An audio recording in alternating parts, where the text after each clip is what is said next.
கீழடி ஆய்வின் முடிவை மறைக்க முகில்கிற RSSஐ கண்டித்து அதன் வழிகாட்டுதலில் நடைபெறுகிற பாஜக அரசாங்கத்தை கண்டித்து ஒரு ஆர்ப்பாட்டத்தை உரிய நேரத்தில்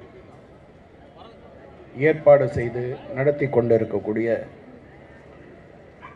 தமிழ்நாட்டினுடைய மூத்த தலைவர், திராவிடர் கழகத்தினுடைய தலைவர், மதிப்பிற்கும் மரியாதைக்கும் உரிய ஆசிரியர் உள்ளிட்ட மேடையில் இருக்கக்கூடிய அனைத்து தலைவர்களுக்கும், ஆர்ப்பாட்டத்தில் கலந்து கொண்டிருப்போருக்கும் மார்க்சிஸ்ட் கம்யூனிஸ்ட் கட்சியின் சார்பாக பணிவான வணக்கங்களை உரித்தாக்கிக் கொள்கிறேன்.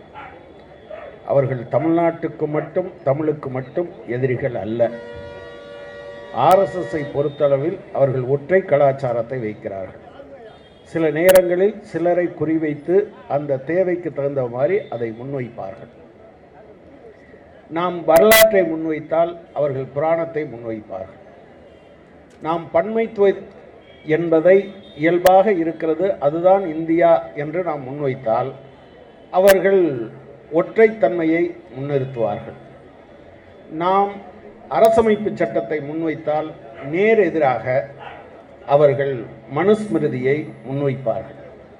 எனவே மனித சமூகம் அதனுடைய வளர்ச்சியில் கண்டிருக்கக்கூடிய எல்லா வளர்ச்சிகளுக்கும், நாகரிகங்களுக்கும், விழுமியத்திற்கும் எதிரானவர்கள் என்கிற முறையில் ஒரு இந்தியாவினுடைய தென்பகுதியில் தோன்றியிருக்கக்கூடிய மிக முக்கியமான இந்த நாகரிகத்தை அவர்கள் அங்கீகரிக்க மறுப்பது என்பது அவர்களுடைய இயல்பான குணம். இந்தியாவில் எந்த பகுதியில் நடந்தாலும் ஒற்றைத்தன்மைக்கு எதிராக இருந்தால் அவர்கள் இப்படித்தான் இருப்பார்கள்.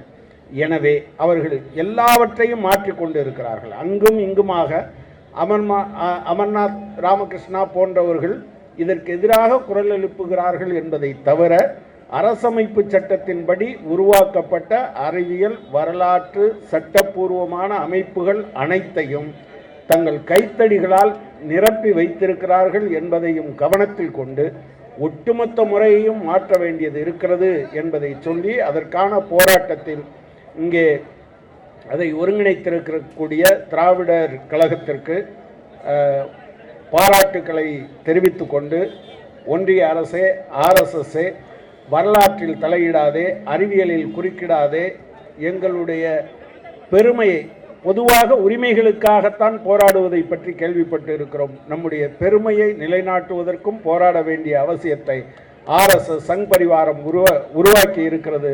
அனைத்தையும் போல எல்லா தடைகளையும் உடைத்து முன்னேறுவோம். நன்றி. ஆதித்தமிழர் பேரவையினுடைய